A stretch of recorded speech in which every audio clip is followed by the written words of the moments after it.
adalah bagaimana menciptakan ekselensi, keunggulan ya, yang tidak dimiliki oleh lembaga lain. Itu yang paling penting, Mbak. Jadi Pak Ismail nanti bagaimana menjual sekolahnya sekiranya itu adalah Anda bisa beda dengan yang lain. Bahasa kita secara ilmiah itu adalah manajemen ekselensi. Jadi ekselensi itu keunggulan yang tidak dimiliki atau keunggulan lembaga yang tidak dimiliki oleh orang lembaga lain. Nah itu misalnya tahfidz, ya sudah kalau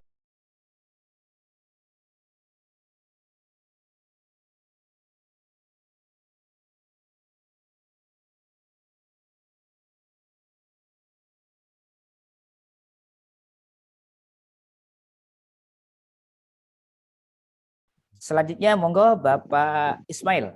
Ya, Bapak Ismail silahkan. Ya, Ini Ustaz. Bapak Ismail akan mempresentasikan makalahnya untuk yang kedua. Monggo Pak Ismail, silahkan. Ya, Ustaz, terima kasih atas waktu yang diberikan. Mohon izin, Ustaz, beserta teman-teman sekalian. Bismillahirrahmanirrahim. Assalamualaikum warahmatullahi wabarakatuh.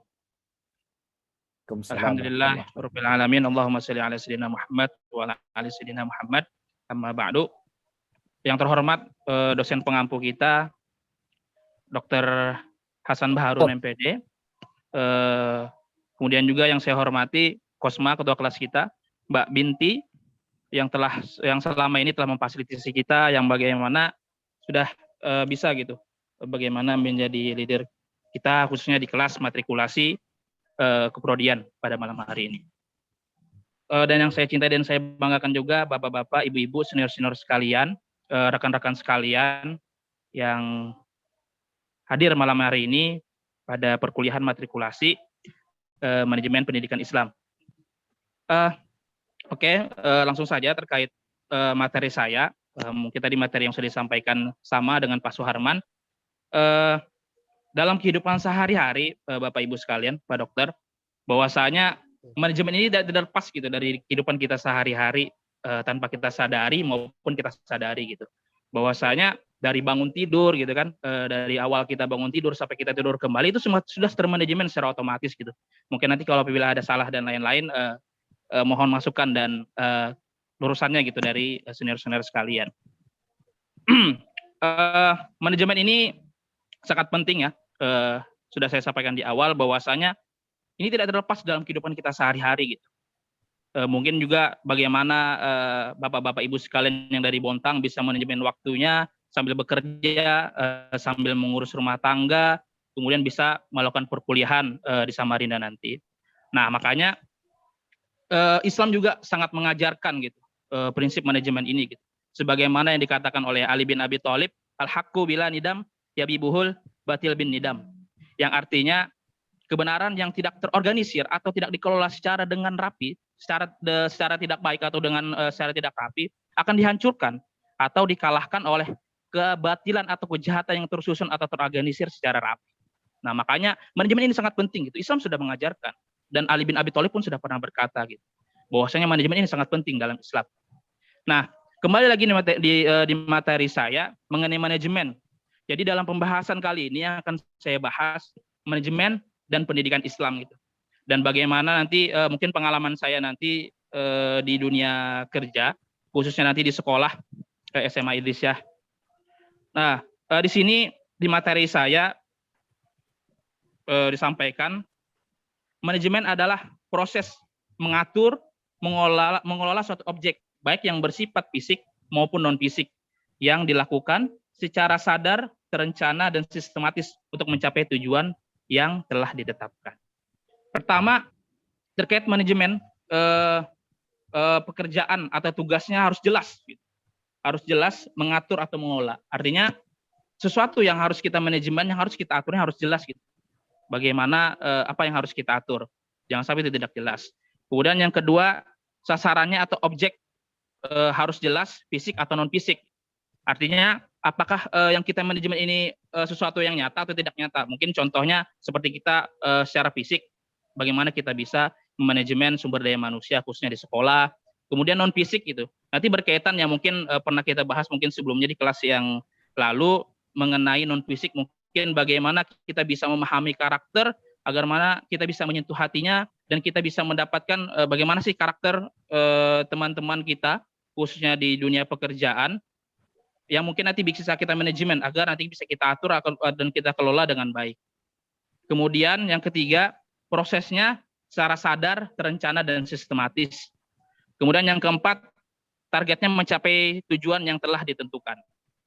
Mungkin di sini Pak Ustadz, saya sedikit bercerita, mungkin terkait sekolah kami gitu Pak. Dan mungkin juga kenapa sih saya bisa diangkat jadi kepala sekolah gitu. Padahal ya mungkin umur saya masih umur 25 Pak, masih muda gitu. Sekolah kami ini di SMA Idrisiyah ini di bawah naungan pondok pesantren gitu. Jadi di mana waktu itu saya beserta 2 orang teman saya disuruh mengabdi gitu di pondok pesantren Pak. Dan kebetulan juga yang punya pondok pesantren ini dosen kami Pak, dan juga senior kita gitu di organisasi. Dan kami disuruh mengabdi di pondok pesantren beliau. Sebenarnya perjanjian kemarin kami mengabdi itu ada sekitar waktu 3 bulan gitu. Di mana pada waktu itu SMA kami itu belum terbentuk Pak. Jadi ini Pak masih sangat baru sekolah kami. Dan mungkin kenapa juga saya hari ini kuliah di UINSI, di manajemen pendidikan Islam khususnya, karena mungkin misi kita juga di pondok dan juga sekolah, bagaimana nanti kita bisa dapatkan formulasi gitu Pak, dapatkan formulasi suatu manajemen pendidikan, sistem pendidikan yang nanti bisa kita terapkan di sekolah kita. Dan pada tahun 2019 SMA Idrisiyah yang kami bentuk, itu penuh perjuangan dan air mata Pak, sampai berdarah-darah lagi Pak. Karena prosesnya sangat panjang Pak, sampai keluar akhirnya izin operasional kami. Dan kebetulan saya beserta 2 orang teman saya yang ngurusnya gitu Pak. Kebetulan kami itu pada waktu itu tahun 2019 kami baru selesai kuliah. Jadi pada waktu tahun 2019 selesai kuliah itu akhir tahun sekitaran bulan September. Jadi kami langsung ngabdi dan disuruh buat sekolah SMA Idrisiyah Pak. Dan kebetulan ya sekolah kami di pondok pesantren itu baru ada SMP-nya. Dan kebetulan juga rata-rata santri-santri kami, siswa-siswa kami itu kaum duafa, anak yatim gitu. Dan sekolahnya gratis gitu. Kenapa SMA Idrisiyah itu bisa terbentuk di pondok pesantren Fatimah Zahra namanya Pak? Karena latar belakang itu pimpinan pondok melihat bagaimana keadaan ekonomi orang tuanya gitu. Dan mungkin tidak bisa menyekolahkan anaknya di luar. Jadi otomatis kita langsung buat gerakan yaitu buat SMA Idrisiyah namanya. Jadi ketika itu Pak mengenai ini akhirnya tahun 2019 itu pas COVID-nya gitu. Bagaimana sekolah kami ini bisa terbentuk, panjang prosesnya Pak, sampai tahun 2020 kita baru mendapatkan izin, 2020 akhir. Jadi sangat perjuangannya sangat panjang gitu Pak, dan sampai akhirnya tahun 2020 kita sudah dapat izin dan kita juga mendapatkan Pak, seperti dapodik gitu. Jadi kita langsung mengatur semua bagaimana di situ kita mulai manajemenkan gitu, dari manajemen sumber daya manusianya, dari gurunya, kemudian sarana prasarananya, dan mungkin sampai hari ini Pak kita masih sangat panjang prosesnya. Dan di sini saya belajar mungkin nanti dari bapak sekalian, Pak Dokter, bagaimana sih kita bisa mengolah sekolah dengan baik gitu. Dan kemudian juga banyak di sini pengawas-pengawas sekolah. Di sini mungkin saya banyak bercerita lah Pak terkait kondisi sekolah kita gitu. Dan kenapa saya ditunjuk kemarin jadi kepala sekolah? Ya karena sumber daya manusia kita yang sangat sedikit Pak, cuma beberapa orang. Dan bahkan kemarin waktu kami pertama kali bentuk, saya sebagai operator dapodik, dan mungkin bisa dikatakan merangkap Pak sebagai bendahara, mengurus kegiatan kepala sekolah gitu Pak. Jadi merangkap dulu semua Pak. Nanti gitu. Jadi biar dinilai oleh para pengawas nanti ini. Pak Ismail. Ya, nanti sekaligus supervisi ya. Gitu. Iya. Makanya komentator nanti penting ini ya. Dari para pengawas itu. Siap Pak. Jadi sekolah kita ini sangat baru, dan kenapa sampai saya ditunjuk sebagai kepala sekolah kemarin itu. Dan mungkin hari ini saya sudah digantikan langsung sama pimpinannya juga Pak, karena kebetulan memang sumber daya manusia kita sangat sedikit gitu Pak. Dan mungkin anak-anak muda maupun orang-orang mungkin banyak berpikir bagaimana sih mungkin banyak berpikir, kita bukannya berpikiran jelek Pak ya, tapi kan ya mungkin orang juga realistis gitu Pak ya, realistis bekerja, mendapatkan gaji dan lain-lain. Nah jujur kita di sini bersama teman-teman saya yang baru lulus kemarin tahun 2019, kebetulan kami sarjana ekonomi semua Pak. Jadi makanya kita semua gitu tidak ada yang linear di pendidikan. Makanya sampai hari ini saya mengambil manajemen pendidikan Islam. Bagaimana banyak belajar mungkin dari dosen-dosen, senior-senior sekalian maupun bapak-bapak sekalian, mungkin banyak juga pengawas sekolah di sini. Bagaimana sih nanti manajemen sumber daya manusianya, manajemen kurikulumnya, manajemen pembiayaan dan manajemen yang lain-lain gitu. Dan akhirnya sampai sekarang alhamdulillah kita sudah meluluskan satu angkatan pertama kali. Pas kemarin terakhir jadi saya kepala sekolah. Kemarin sudah selesaikan semua administrasi, ijazah dan lain-lain, dan saya akhirnya bertolak ke Samarinda untuk melanjutkan studi S2. Mungkin nanti banyak belajar Pak bagaimana bisa menemukan formulasi sistem pendidikan yang baik, bagus, dan mungkin nanti bisa kita terapkan di sekolah kita Pak. Nah mungkin next kita kembali ke materi Pak. Mungkin nanti saya di sini Pak lebih banyak menjelaskan materi juga Pak ya, selain apa yang saya sampaikan tadi terkait keadaan sekolah kita Pak di SMA Idrisiah di Tanjung Selor. Nah, kita kembali ke materi di fungsi manajemen. Menurut George Terry ada 4 fungsi manajemen. Yang pertama itu ada perencanaan, yang kedua itu ada pengorganisasian, yang ketiga itu ada pelaksanaan, dan keempat itu ada pengawasan atau evaluasi. Nah, jadi dalam fungsi manajemen ini ya mungkin khususnya di sekolah kita Pak ya di SMA Idrisiah mungkin banyak terlewatkan Pak terkait fungsi manajemen, karena jujur kita rata-rata khususnya teman-teman saya seangkatan 2019 itu dari ekonomi semua Pak gitu, tidak ada yang linear gitu dengan pendidikan gitu. Dan mungkin nanti bagaimana proses perencanaan, pengorganisasian, pelaksanaan, pengawasan, evaluasinya mungkin nanti saya bisa masukkan dari Pak Dokter maupun dari rekan-rekan sekalian, Bapak-bapak Ibu sekalian. Next Pak. Nah, kemudian di sini saya akan menjelaskan mengenai pendidikan Islam. Nah, kebetulan juga di sekolah kita ini pondok pesantren Pak, di bawah naungan pondok pesantren.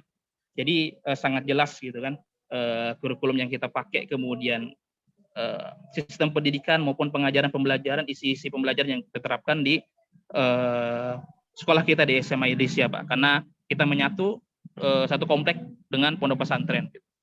Nah, pendidikan Islam ini berasal dari filosofi Iqra, diambil dari surah pertama kali turun Al-Alaq ayat 1 sampai 5. Nah, jadi pendidikan Islam ini lahir dari filosofi Iqra, bacalah. Kemudian bisa saya mungkin sambil lihat catatan Pak ya.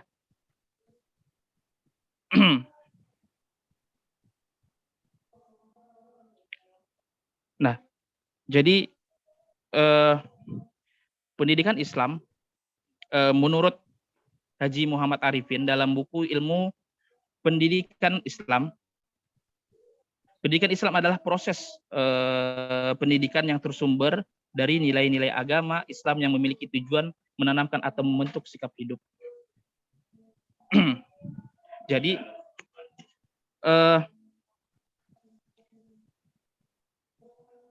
apa ya, karena mata saya ini agak rabun jadi agak kurang lihat ya Pak.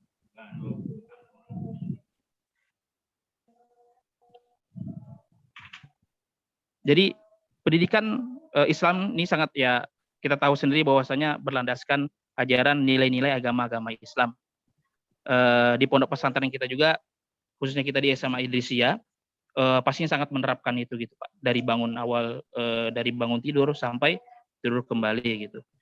Manajemen pendidikan Islam, kemudian tadi yang sudah kita satukan dari manajemen sampai ke pendidikan Islam, adalah proses merencanakan, melaksanakan, mengorganisasikan dan mengevaluasi konsep teori yang dilaksanakan untuk mengembangkan mutu lembaga pendidikan Islam.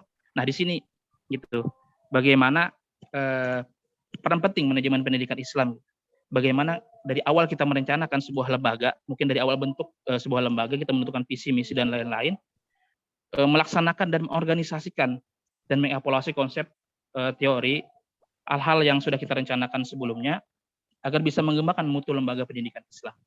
Nah, makanya tadi saya sampaikan di awal Pak mengenai sekolah kita, ya mungkin dengan belajarnya saya di sini dan mungkin nanti mewakili dari yayasan kita Pak di Tanjung Selor, ini bisa menjadi rujukan kami gitu, orientasi kami ke depannya. Bagaimana sekolah ini bisa kita dapat menemukan formulasi pendidikan yang bisa kita terapkan nanti di sekolah kita Pak di SMA Idrisiah.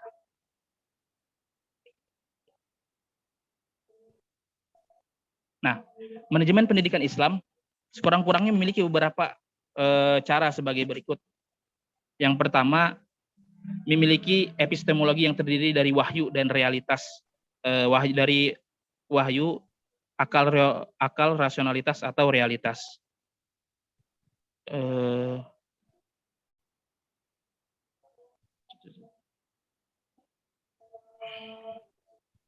Kemudian memiliki misi keilmuan dan misi dakwah. Kemudian objek dari MPI meliputi sumber daya manusia, sumber daya material, dan sumber daya spiritual. Kemudian yang terakhir, orientasi dilakukan dalam 2 dimensi, yaitu dunia dan akhirat.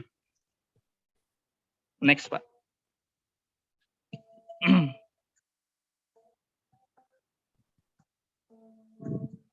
Nah, mungkin tadi implementasi di guru, khususnya kita, Pak, di guru-guru mungkin dari awal perencanaan, bagaimana kita merencanakan pembelajaran kita, nanti melakukan pengorganisasian di dalam kelas, kemudian melaksanakan proses pembelajaran di kelas, kemudian pengawasan atau evaluasi itu dilakukan supervisi oleh kepala sekolah. Jadi implementasi kita di guru, kita menggunakan teori dari perencanaan, kemudian pengorganisasian, pelaksanaan, dan pengawasan atau evaluasi.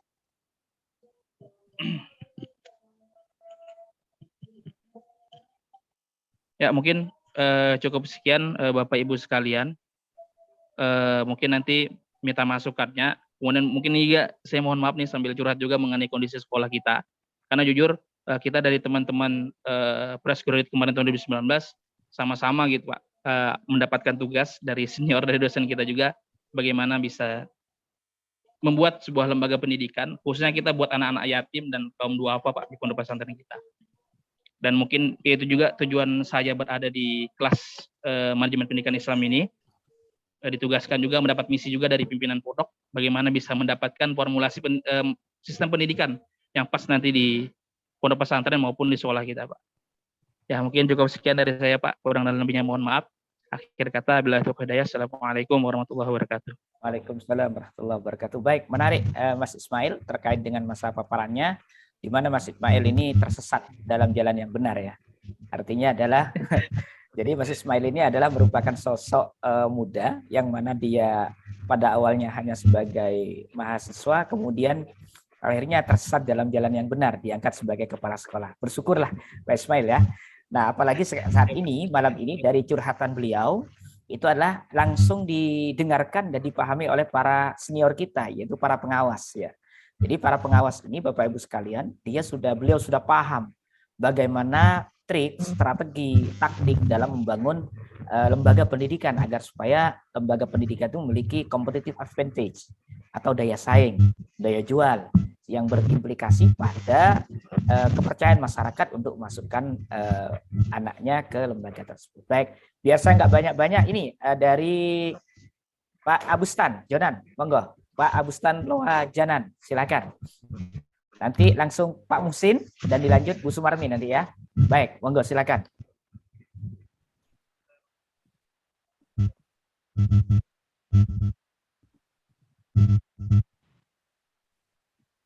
Monggo, suaranya ada masuk belum?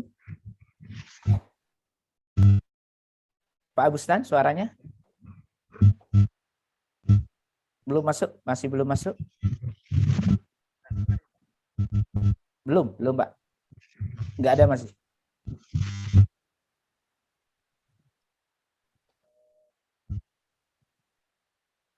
Pak Abustan, suaranya? Belum masuk? Nggak jelas ya.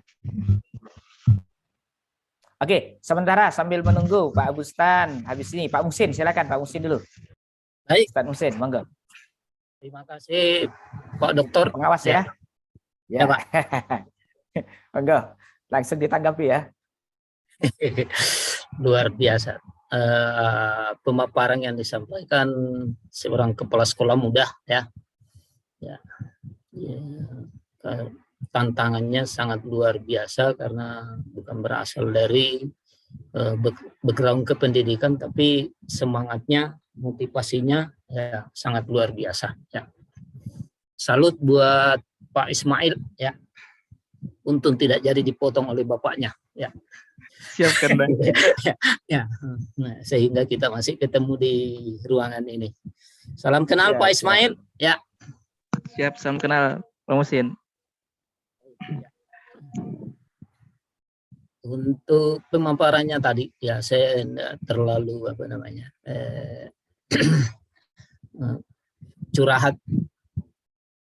curhatan hatinya tadi yang perlu saya tanggapi ya, khususnya karena masih muda dan mengelola suatu lembaga pendidikan, dan alhamdulillah ini apalagi bernaung di bawah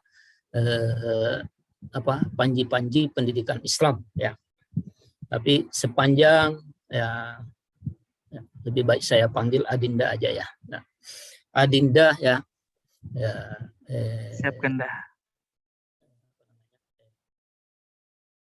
mengetahui tugas dan fungsi pokok itu seorang kepala sekolah, maka Adinda jangan khawatir akan terpeleset ya ke dalam jurang atau rel ya terhadap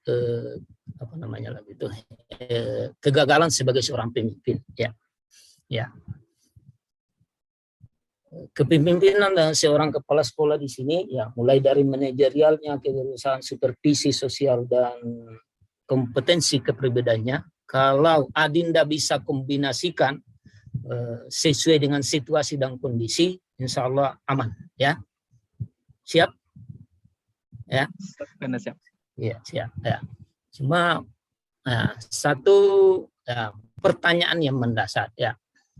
Sebagai seorang yang bukan berlatar belakang ilmu kependidikan, tapi berani terjun kepada dunia pendidikan, maka tantangan apa yang Adinda hadapi saat ini yang paling urgent dan bagaimana solusinya? Ya. Coba dulu. Ya. Jawab. Terima kasih. Silakan. Baik, monggo. Pak Ismail, bisa dilanjut.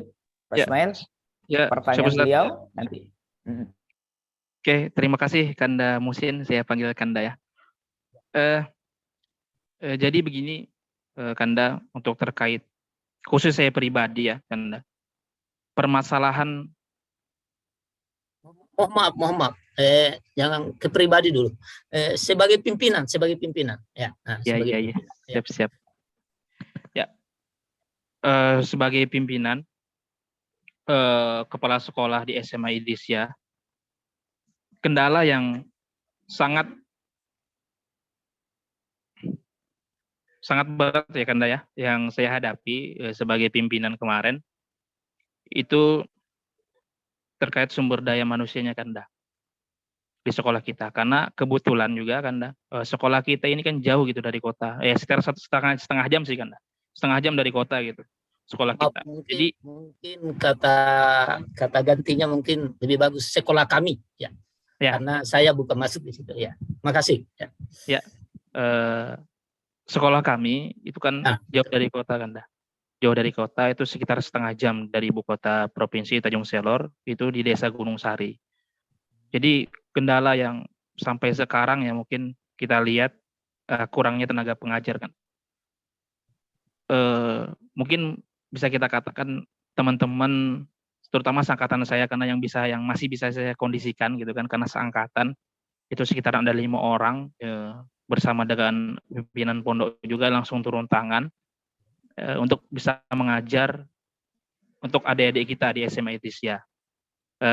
Mohon maaf saya panggil adik-adik, mereka juga masih panggil kami abang-abang juga kan di sekolah, karena kebetulan juga kita baru lulus kemarin kan, kayaknya kalau dipanggil Pak kelihatan tua betul gitu. Jadi kita kemarin sambil juga kedekatan emosional kita juga dekat dengan adik-adik siswa kita di SMA.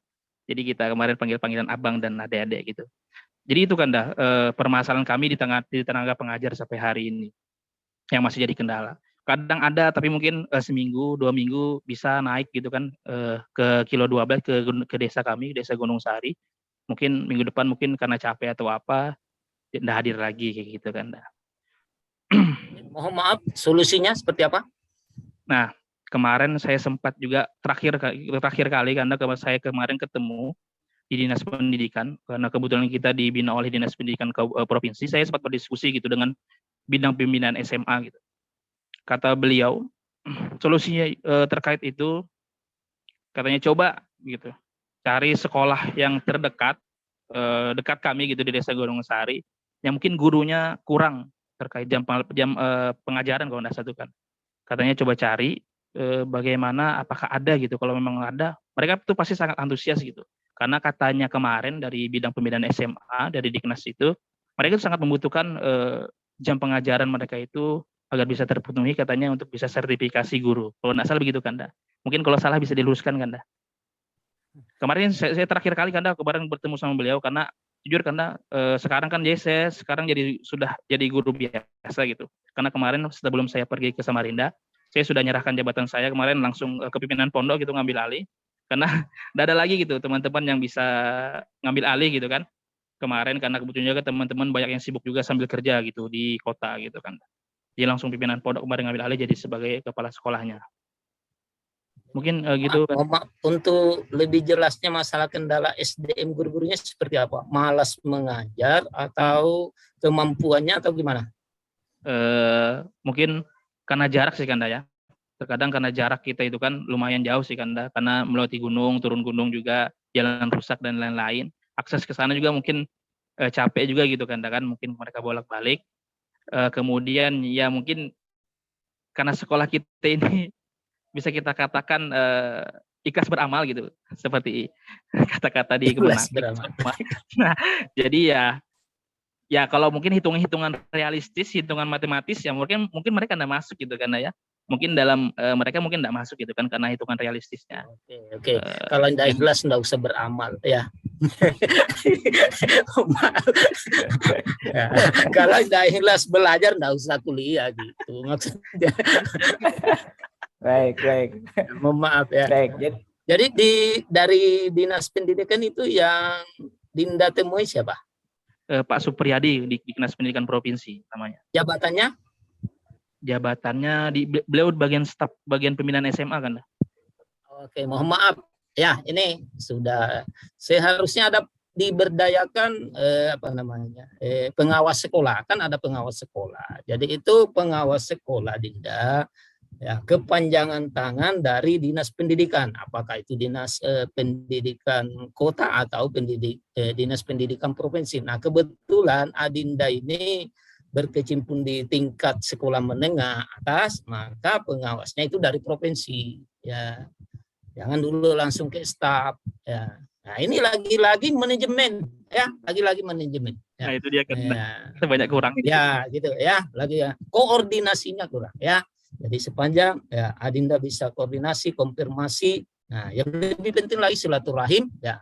Insya Allah akan muncul tadi ikhlas beramal tadi. Jangan sampai cuma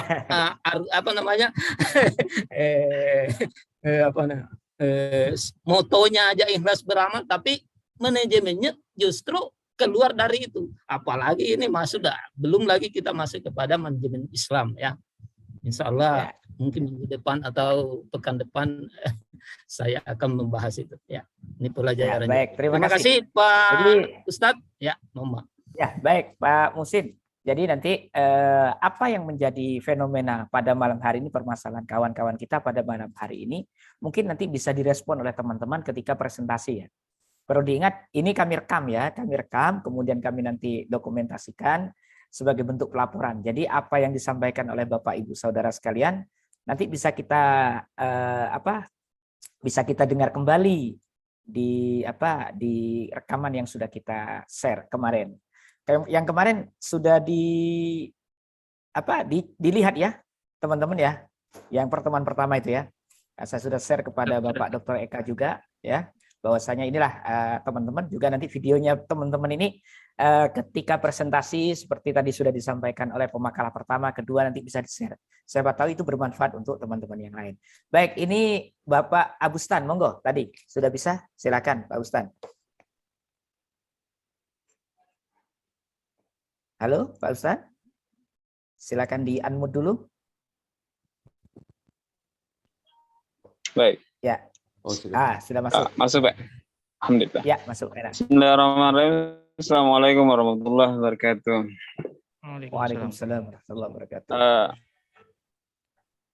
Izin Pak Dokter untuk bertanya juga sekaligus curhat juga, insya Allah. Ya. Yang pertama, Akhi Ismail, insya Allah luar biasa, mampu mengambil sebuah jabatan yang super sekali, menurut saya. Kemudian yang saya tanyakan, saya juga punya kepala sekolah yang super sekali. Jadi kepala sekolah saya ini kegiatannya adalah di istilahnya sama dengan kayak seperti diborong semua. Jadi dia datang dari rumah, kontrol sekolah, kemudian menyapu, membersihkan, bahkan juga proyek-proyek pembangunan beliau semua yang handle. Kemudian bahkan bendahara pun dia juga yang mengelola. Kami hanya diberi betul, Pak, ya? sedikit, betul, luar biasa. Dan akhirnya juga sekolah ini luar biasa berhasilnya dari sekolah-sekolah lain. Sekarang ini kita sudah masuk adiwiyata nasional, dan prestasi untuk prestasi untuk akademik juga kemarin alhamdulillah masuk di 3 sekukar untuk IPS, dan ada 2 mata pelajaran yang beberapa tahun yang lalu. Nah, menariknya sini manajemennya beliau ini adalah manajemen yang beliau sendiri yang tahu mau kemana arah sekolah ini dibawa, sehingga kami hanya bisa terpaku melihat dan membantu apa yang disuruh, karena kita nggak diikutkan dalam perencanaan, hanya diikutkan sedikit saja. Hanya ditugaskan untuk mengajar, kemudian hal-hal eskul yang ditugaskan itu saja. Kemudian pembinaan anak-anak juga beliau juga aktif meng-cross check, kemudian mengkader semua organisasi yang ada di sekolah kami, sehingga ya memang menurut beliau mungkin terkontrol dengan baik, dan sehingga ya maksimallah sekolah di tempat kami. Kemudian di dinas juga mengacu jempol kepada beliau karena memang kerja kerasnya luar biasa. Bahkan beliau pernah ada acara pasti bermalam di sekolah. Pasti bermalam di sekolah, bahkan menghandle kegiatan-kegiatan yang akan kita lakukan esok hari. Dan saya terapresiasi sekali dengan kemampuan beliau yang sangat menurut saya luar biasa, dan memberikan contoh kepada kami bahwa kerja keras akan menghasilkan sesuatu yang lebih. Maka kemungkinan pertanyaan saya, dengan begini apakah manajemen itu sudah maksimal dilakukan atau bagaimana Pak Dokter? Mohon penjelasan dari cerita yang saya sampaikan. Demikian menarik saya. Assalamualaikum warahmatullahi wabarakatuh. Menarik fenomenanya itu, Pak. Jadi ini Pak Agustan itu adalah kalau kita tarik ke tesis itu menarik, Pak. Karena memang faktanya secara teoretik yang namanya manajemen itu harus ada pelimpahan wewenang, ya, pembagian jabatan, job description. Tapi di lembaga Bapak itu justru terbalik. Kepala sekolahnya adalah single factor, ya, kepala sekolahnya single factor, dia itu sebagai ini, bahasa saya yang kemarin itu manajemen tukang sampah gitu ya. Ternyata malah justru manajemen tukang sampah ini melahirkan Intan Permata, kan seperti itu. Ya. Betul, baik, betul. nanti kita jawab sebelum Pak Ismail jawab nanti ya. Sudah saya catat terkait dengan manajemen tukang sampah. Baik, ini ada Bu Sumarmi, monggo Bu Sumarmi. Selanjutnya Pak Nono ya, Pak Nono Widianto. Monggo Bu Sumarmi. Baik, izin untuk sharing Pak Dokter terkait dengan pemaparan materi dari Mas Ismail. Suara saya jelas nggih, Pak? Sangat jelas. Nggih, jelas Bu, sangat jelas. Baik, tadi disampaikan terkait pemaparannya luar biasa Pak, sangat jelas, efektif, efisien, sehingga kita yang mendengarkannya langsung dapat mengerti apa yang dimaksud begitu. Tadi ada beberapa ya hal yang terkait dengan kondisi sekolah atau pondok Mas Ismail tadi ya, terutama ketersediaan sumber daya manusia yang kurang sehingga double job ya luar biasa. Menurut saya itu tidak masalah dan banyak dihadapi oleh sekolah-sekolah atau lembaga-lembaga di luar sana gitu ya, terutama yang memang daerahnya agak terpencil, agak jauh dari perkotaan seperti itu. Tapi itu menurut saya adalah ladang dakwah atau ladang amal untuk panjenengan gitu nggih Mas. Dalam artian ketika ikhlas melaksanakannya, tidak jadi masalah dengan minimnya sumber daya itu. Yang penting masih ada niat yang baik, ya kan, untuk mau mengerjakannya. Kemudian juga yang akan dilakukan selanjutnya karena minimnya itu tadi dan harus double job itu tadi apa? Mau belajar. Semua itu yang kelihatan mata, kasat mata kan bisa dipelajari. Apalagi sekarang materi-materi yang terkait dengan semua hal itu bisa kita intip, bisa kita longok, terbuka jelas itu di internet ya. Sangat luar biasa itu kita bisa belajar secara mandiri dari sana. Bukankah agama kita juga Islam mengajarkan bahwasannya kita itu harus belajar dari masih kecil hingga besar ya. Sehingga seperti itu. Untuk yang kedua yaitu terkait dengan manajemen. Manajemen untuk pengembangan sekolah atau pondok tadi ya. Kalau untuk yang sekolah sebenarnya saya pengawas sekolah taman kanak-kanak Bapak, tapi tidak jauh beda. Itu kita bisa belajar atau bisa menyisirnya, melihatnya, mengidentifikasinya itu dari SNP, Standar Nasional Pendidikan. Itu permennya kemarin itu masih di PP Peraturan Pemerintah Republik Indonesia nomor 57 tahun 2021. Kemudian diubah di Peraturan Pemerintah Republik Indonesia nomor 4 tahun 2022 terkait dengan 8 standar pendidikan yang harus ada di sekolah-sekolah Mas. Itu kaitannya kan nanti dengan akreditasi sekolah nggih. Jadi nanti mutu sekolah seperti apa. Masnya bisa download itu nanti indikator-indikator dari ke-8 standar nasional pendidikan itu apa saja. Nah, itulah yang berusaha dipenuhi di sekolah itu ya. Gitu ya, disesuaikan dengan kemampuan sekolah tidak apa-apa. Kemudian terkait dengan misi bagaimana mencari simpati atau mencari donatur atau mencari dukungan dari pihak luar agar mau membantu atau mensupport program-program yang ada di sekolahannya Mas. Nggak usah bingung, tadi Pak Muhsin sudah menyampaikan kita harus pandai-pandai berkoordinasi, harus pandai-pandai berkomunikasi. Intinya adalah jalin kemitraan dengan orang lain. Seperti itu ya. Terus kita juga harus ini punya program unggulan atau program yang orang lain tidak punya tetapi di sekolahan atau di pondok jenengan itu ada. Ketika itu dimunculkan dan mutunya sudah baik, itu terlihat oleh masyarakat tanpa kita ngomong, begitu itu pembiasaan-pembiasaan yang baik itu saya rasa masyarakat maupun orang lain akan tertarik dengan kita dengan sendirinya dan akan mau mensupport atau mendukung apa-apa yang akan kita programkan.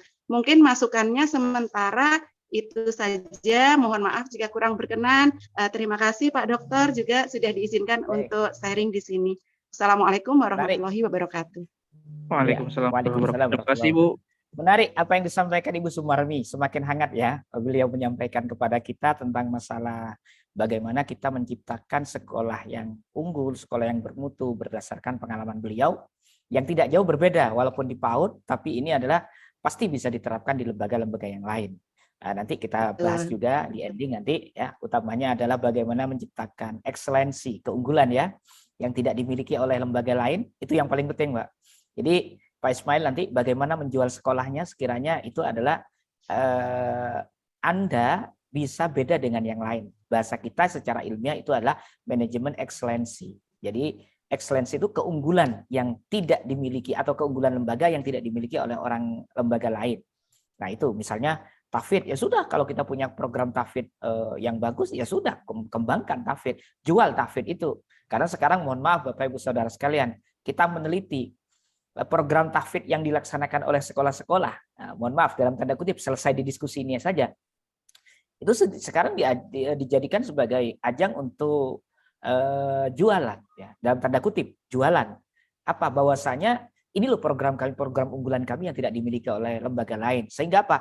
Program tahfidz itu bisa membawa daya tarik kepada masyarakat untuk masukkan anaknya ke sana. Ini ekselensi. Hanya dengan tahfidz bisa menarik ratusan siswa. Nah, berarti tapi bagaimana di dalamnya, fakta di dalamnya tahfidz, ada yang memang tahfidznya itu adalah cepat hafalannya, ada yang lemot, tapi yang kita jual ada yang cepat-cepat, yang bagus-bagus. Jangan kita jual yang jelek-jelek. Jadi itu mungkin apa yang disampaikan oleh Bu Sumarmi semakin menghangat ya. Jadi nanti kita sampaikan. Baik, ini Pak Nono dulu, monggo. Nanti sambil kita, monggo Pak Nono. Baik, terima kasih Ustadz waktunya. Alhamdulillah menarik sekali apa yang dipaparkan tadi oleh Mas Herman sampai dengan Mas Ismail ya. Sungguh luar biasa beliau-beliau ini, orang-orang yang masih muda dan punya potensi. Ya, yang ingin saya sampaikan begini Ustadz, memang dalam sebuah manajemen pendidikan pertama itu perlu adanya kolaborasi, komunikasi, dan lain sebagainya. Tadi disampaikan juga oleh Pak Muhsin tadi. Karena pada kenyataannya, di dalam kehidupan nyata itu tidak ada yang disebut dengan Superman, itu tidak ada. Jadi Superman itu hanya ada di film ya. Yang benar adalah super system. Jadi bagaimana masing-masing sumber daya yang ada itu saling berkoordinasi dan berkolaborasi untuk mencapai tujuan itu sendiri. Yang ingin saya sampaikan, di dalam agama kita memang sudah diajarkan bagaimana itu sebuah pengorganisasian. Tidak disebutkan di dalam surat As-Saff itu, innallaha yuhibbul ladzina yuqatiluna fisabilihi saf'an ka'annahum bunyanun marsus. Sesungguhnya Allah itu menyukai orang-orang yang berjuang di jalannya itu dengan bersof-sof ya, dengan bergandeng tangan bagaikan sebuah bangunan yang. Jadi itu yang pertama. Kemudian berikutnya ini Ustaz, yang disampaikan Mas Ismail kurang lebih sama dengan yang saya alami ya. Kebetulan saya itu 2013 itu mendirikan TK Ustaz. Kemudian 2015 saya mendirikan SD dengan jumlah siswa yang pertama itu 20 dan alhamdulillah sekarang sudah sampai 190. Ya, kata kuncinya mungkin yang perlu saya sharing dengan Mas Ismail adalah ya itu tadi apa yang bisa kita jual. Tadi Ustadz Hasan sudah menyampaikan, artinya ya mohon maaf tadi sekali lagi ya, memang kalau memang tahfidz itu yang bisa kita jadikan bahan jualan ya mari ya itu yang kita jual untuk membranding sekolah kita. Dan jangan lupa bahwa saat ini tidak bisa dipungkiri bahwa saat ini adalah zaman digitalisasi. Bagaimana setiap kegiatan anak-anak kita itu harus kita munculkan di media-media sosial yang kita punya, sehingga itu akan menjadi daya tarik tersendiri.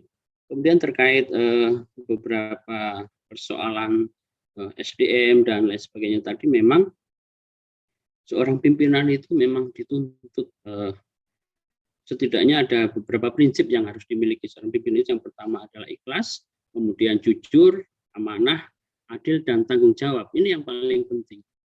Karena terkait bagaimana kepercayaan masyarakat diberikan kepada kita dan kita harus mempertanggungjawabnya secara transparan. Mungkin itu sementara sharing yang bisa sampaikan ya. Mohon maaf ini bukan mengajari atau cuma sharing aja. Menarik sekali ya sampaikan tadi dengan Bu Sumarni, itu termasuk luar biasa. Terima kasih. Demikian Ustaz. Terima kasih waktunya. Baik, terima kasih. Warahmatullahi wabarakatuh. Waalaikumsalam warahmatullahi wabarakatuh. Bapak Ibu saudara sekalian, Pak Ismail, jadi mungkin saya ambil alih ya Pak Ismail, karena mengingat waktu kita sudah agak lumayan malam. Jadi dari beberapa pemakalah tadi teman-teman sekalian, ada sebuah poin yang sangat menarik untuk kita ambil garis bawah. Yang pertama adalah saya sepakat dengan apa yang disampaikan oleh Bapak Nono, bahwasanya manajemen itu adalah bukan merupakan sebuah Superman ya, tapi adalah ada super system. Betul, itu adalah yang terjadi. Yang menjadi underline kita bahwasanya tidak ada dalam kamus manajemen bahwasanya mereka menjadi single factor. Siapapun pimpinannya, itu adalah tidak bisa menggunakan yang namanya konsep manajemen tukang sampah. Pak, bagaimana dengan karakter organisasi, yang mana karakter organisasinya atau followernya itu adalah mereka terdiri dari orang-orang yang tidak memiliki kompetensi. Kalau kita kaji Bapak Ibu Saudara sekalian, kenapa mereka tidak memiliki kompetensi? Karena mereka belum diberi kesempatan, belum diberi wewenang, belum diberi tanggung jawab. Nah itu ya, akhirnya mereka diam, vakum, bahkan tidak bisa bergerak apa-apa. Andai kata manusia itu diberi tanggung jawab, diberi kekuatan, diberi kepercayaan, ya salah satunya, walaupun dia nggak bisa, maka dia akan memunculkan ide, memunculkan gagasannya, itu punya kekuatan. Makanya sama dengan Bapak Ibu Saudara sekalian, ketika nanti mau UAS, kemudian buat makalah, ada kekuatan yang behind, ya, ada kekuatan di belakang kita. Apa? The power of kepepet. Jadi ada the power of kepepet. Jadi ketika kita sudah dalam bahasa lain kita itu sudah terjepit waktu kemudian kompetensi, maka secara tidak langsung ada kekuatan yang akan datang pada kita. Nah sama, misalnya kenapa Bapak Agustan kok diam kepala sekolah? Karena panjenengan tidak dilibatkan. Andai kata Anda dilibatkan, pasti Anda akan keluar ide-ide gagasan menarik dan lain sebagainya. Nah, sehingga ada kelemahan yang seperti itu Pak Agustan. Tapi itu menarik kalau dijadikan sebuah tesis Pak Agustan ya, sebagai sebuah fenomena. Jadi kelemahan yang Superman tadi itu yang disampaikan oleh Pak Nono, kelemahannya sangat banyak sekali. Yang pertama adalah dia tidak bisa mewarisi terkait dengan masalah konsep yang sudah itu. Jadi tidak ada tidak ada yang namanya apa itu bahasanya kita sampaikan regenerasi. Nah, regenerasi betul Pak. Jadi tidak ada regenerasi. Berbahaya bagi organisasi. Ketika pimpinan tersebut dalam tanda kutip dipindah atau dia meninggal atau dia sudah uzur, ya, maka yang terjadi adalah lembaga itu akan muncul mulai dari awal lagi, restart. Nah, ini yang tidak diinginkan oleh sebuah sistem manajemen. Makanya tadi disampaikan kita butuh super system. Yang mana super system itu adalah bukan karena orang, tapi adalah kita besar karena organisasi. Sama Bapak Ibu Saudara sekalian. Salah satu contoh, Pak Ismail itu besar bukan karena Pak Ismail sendiri, tapi adalah kita besar bisa menjadi terkenal karena organisasi. Sehingga apa? Ada banyak penelitian Bapak Ibu Saudara sekalian, orang menjadi tenar karena dia sudah dibesarkan dalam organisasi. Begitu dia keluar dari organisasi karena sikap sikap sombongnya, akhirnya dia keluar dari organisasi. Apa yang terjadi? Dia sudah tidak dianggap lagi oleh orang. Bahkan dia dalam tanda kutip dianggap sebagai sampah oleh masyarakat. Jadi Bapak Ibu, jangan pernah menganggap kita adalah orang terhebat karena ini ada penyakit dalam setiap individu. Apa? Yaitu adalah superstar syndrome, Pak ya. Ada penyakit superstar syndrome. Apa superstar syndrome ini? Adalah kita selalu mengatakan bahwa oh ini karena saya, ini karena saya, ini karena saya. Ini penyakit yang bahaya, ya. Penelitian mengatakan superstar syndrome adalah merupakan penyakit yang harus dihindari dalam kegiatan organisasi manajemen. Ini tidak boleh ada dalam di lembaga kita, apalagi lembaga pendidikan. Nah, karena apa? Superstar syndrome itu sudah berarti keluar dari alur ikhlas beramal ya. Ikhlas beramalnya hilang karena apa? Dia ingin pujian, Bapak Ibu Saudara sekalian. Selanjutnya Bapak Ibu Saudara sekalian, ada juga hal yang menarik. Bagaimana tadi disampaikan oleh Pak Ismail. Pak, kami ada di lembaga pendidikan di pedalaman, di pedesaan terpencil, sehingga kami memiliki problematika khususnya dalam SDM. Ditanyakan oleh Pak Musin, SDM-nya itu bagaimana? Apakah malas-malas atau mereka tidak disiplin atau mereka kompetensinya tidak bagus dan lain sebagainya. Bapak Ibu Saudara sekalian, ada makna di balik kelemahan SDM. Ya, ada makna yang harus kita ungkap selaku seorang manajer. Apa? Kenapa mereka kok bisa lemah di bidang SDM-nya? Oh, bisa jadi mungkin karena faktor X. Apa yaitu? Itu adalah misalnya karena gaji mereka kecil. Boleh kita mengatakan, ayo kita ikhlas beramal, ayo kita ikhlas beramal. Bapak Ibu, saya sudah meneliti terkait dengan masalah konsep ikhlas beramal ini. Ternyata di lembaga pendidikan, mereka yang ikhlas dalam melaksanakan pengabdiannya, dalam tanda kutip, mereka adalah dan yang notabene, ini penelitian sepihak Mas ya, bisa diuji coba, mereka yang notabene adalah ekonominya sudah mapan. Akhirnya mereka tidak terganggu Bapak Ibu Saudara sekalian. Gak usah jauh-jauh di perguruan tinggi kami di Universitas Nurul Jadid. Kami mengabdi di sana. Kami meneliti, mengkaji bagaimana perilaku daripada person per person. terkait dengan masalah keikhlasan dalam mengabdi. Satu sisi ada orang yang mengatakan bahwasanya, wah saya ikhlas mengabdi. Iya, karena apa? Saya tidak pernah memikirkan gaji saya berapa. Bahkan saya sampai sekarang rekening nggak tahu. Oke, dia boleh mengatakan seperti itu. Karena apa? Karena dia sudah mapan secara ekonomi. Akhirnya dia tidak tahu gaji berapa dia. Ada orang yang kebalikannya. Mereka rata-rata belum gajian sudah tanya, kapan gajian? Berapa gaji saya? Kenapa gaji saya kok turun? Kenapa gaji saya begini? Nah, ini adalah dalam tanda kutip, mereka itu adalah keikhlasannya sudah menurun, Bapak Ibu Saudara sekalian. Karena apa? Karena mereka keikhlasannya termotivasi oleh faktor yang lain. Ada juga yang golongan middle. Mereka itu adalah kadang-kadang menjadikan keikhlasan itu kadang naik, kadang turun. Nah, ini sama dengan konsepnya keimanan dari Imam Al-Ghazali. Nah, maka dari itu makna di balik kelemahan SDM itu perlu dikaji, Pak Ismail ya. Ya Ustaz Ismail. Jadi apa karena mereka itu adalah memang tidak mampu? Oh, kalau tidak mampu gampang. Secara itu kita adakan yang namanya in-service training, workshop, diklat dan macam-macam. Tapi ketika yang memotivasi mereka untuk lemah SDM-nya adalah karena kinerja, nah ini PR besar, Pak. Bisa jadi karena faktor salary, faktor gaji. Nah ini, atau faktor yang lain, Bapak Ibu Saudara sekalian. Mari kita flashback kepada masa Rasulullah. Dalam sebuah hadis itu, kalau tidak salah, saya masih ingat dalam kitab Sahih Bukhari, dijelaskan sana bagaimana situasi ketika Rasulullah hijrah ke Madinah. Jadi dari Mekah ke Madinah. Rasulullah ketika dia hijrah ke Madinah, ada motivasi sahabat yang sangat bervariasi. Jadi varian motivation. Jadi sahabat-sahabat ini yang mengikuti hijrahnya Rasulullah itu adalah berbeda-beda motivasinya. Satu, faman kana hijratuhu lillah, barang siapa hijrahnya karena Allah wali rasuli fa hijratuhu lillah. Jadi ada memang yang motivasi kuat karena hijrah lillahi taala. Ada, Pak. Ya. Kemudian yang kedua, ada sahabat yang dilihat oleh Rasulullah, diamati oleh Rasulullah, oh ini agak nyeleneh. Dia hijrah motivasinya satu, apa? Motivasinya yaitu adalah untuk berdagang, untuk berbisnis. Faman kana hijratuhu lidunya yusibuha. Ada orang yang dia ingin berhijrah, kemudian kena untuk ekonomi, ya sudah dia hanya dapat ekonomi. Tapi ada Bapak Ibu Saudara sekalian, motivasi yang terkuat pada waktu itu, pada masa Rasulullah, siapa? Faman kana hijratuhu limra'atin. Ada wanita cantik pada waktu itu yang memotivasi kaum muhajirin, ya.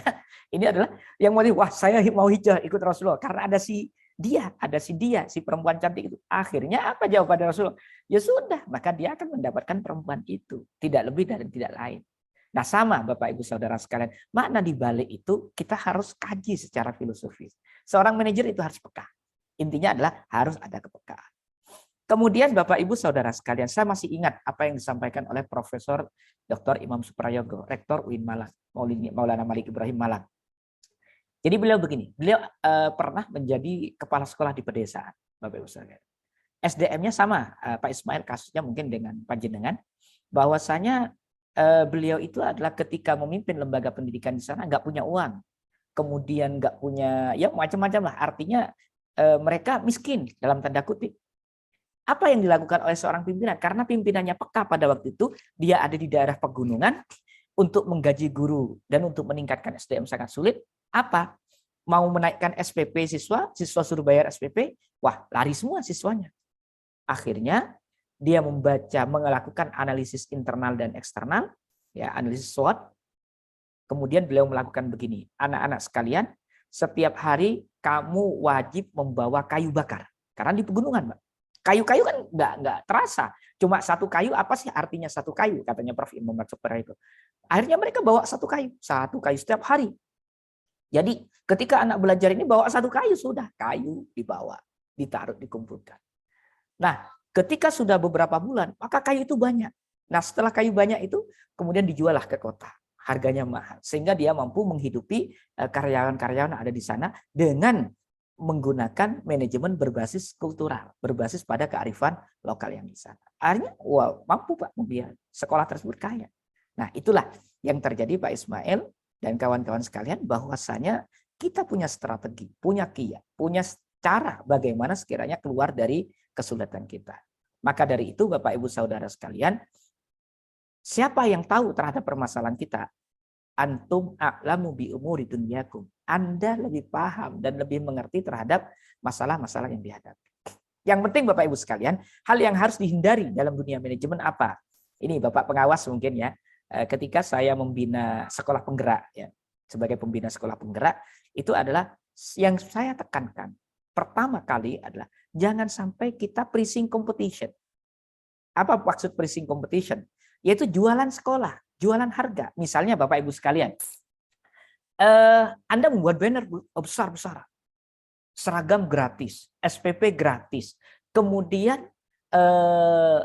sepatu gratis, sepeda gratis. Wah, bahaya ini, Pak.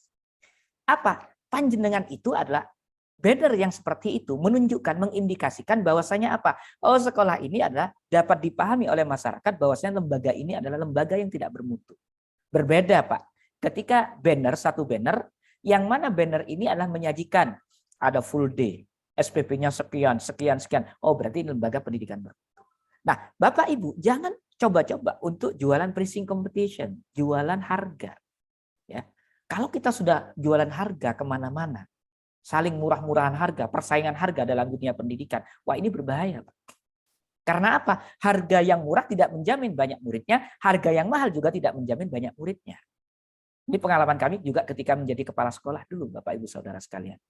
Jadi ketika kami menjadi kepala sekolah, hal yang menjadi PR besar dari guru-guru kami, guru kami berpesan waktu kuliah, tolong hal yang harus dihindari, jangan pernah kita melakukan jualan harga atau banting harga, diskon-diskon harga untuk pendidikan. Karena pendidikan itu ketika kita diskon harga belum tentu murid banyak. Ketika kita mahal belum tentu juga murid banyak. Sama-sama nggak jelas, maka mending kita ambil jalan tengah. Udahlah, lembaga kita yang jual. Jadi teman-teman yang ada di pedalaman, jangan pernah kita sekolah gratis atau SPP gratis, antar jemput. Itu ikon-ikon yang kurang menarik. Bahasa-bahasa branding dalam dunia manajemen yang kurang mendidik kepada kita, Bapak Ibu Saudara sekalian. Walaupun Bapak, Pak, saya nggak mungkin dong kalau kita tidak gratiskan, nanti bisa ditinggal. Bapak, Ibu, ketika kita manage dengan bagus, sistemnya bagus, semuanya jalan, mulai dari manajemen SDM-nya jalan, manajemen humasnya jalan, saya yakin lembaga pendidikan itu tidak akan ditinggalkan oleh masyarakatnya. Malah justru berbalik, masyarakat akan kembali ke lembaga itu dan mereka berlomba-lomba, berbondong-bondong untuk memasukkan lembaganya, muridnya ke sana.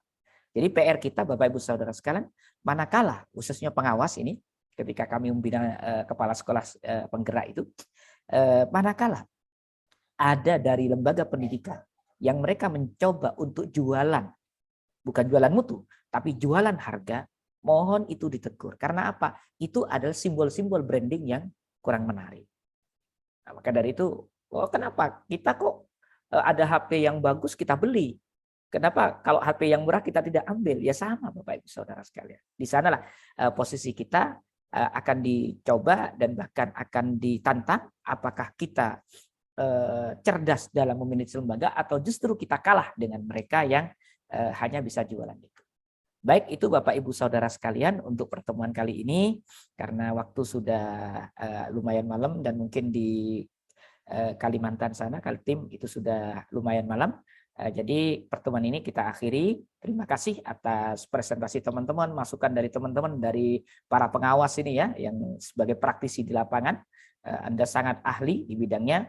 Kami juga kita compare, ternyata ada sebuah kombinasi yang menarik antara keilmuan Anda, keilmuan kami, dan juga share-share yang disampaikan oleh teman-teman. Demikian teman-teman sekalian. Oh ya, saya lupa untuk minggu depan, Mbak Binti, siapa yang presentasi? Saya sepertinya, Pak. Oh, oke, Bu Sumarmi sama? Bu Sumarmi sama siapa? Oh, sama Herman. Oke. Jadi saya berharap Bu, ya, saya berharap minggu depan pertemuan selanjutnya sudah membahas terkait dengan bagaimana Bapak Ibu mempermak sebuah lembaga pendidikan, bagaimana pengalaman, apalagi Ibu Sumarmi ini sudah mungkin asesor Ibu ya? Belum Pak, saya baru pengawas saja. Kemarin ikut fasilitator guru penggerak, tapi masih dalam tahap seleksi Pak. Oh, mohon doanya. Ya. Oke. Ya, so gampang Bu, nggak terlalu ribet. Yang penting bisa menjabarkan apa itu item-itemnya gitu ya. Insya Allah. Ya, siap, Pak. Baik, jadi minggu depan dimohon pertemuan selanjutnya teman-teman dimohon untuk bisa lebih baik lagi dari saat ini sambil juga mengomentari sesuatu yang kurang. Jadi itu Bapak Ibu Saudara sekalian, terima kasih atas perhatiannya. Wallahul muwaffiq ila aqwamit thoriq. Wassalamualaikum warahmatullahi wabarakatuh.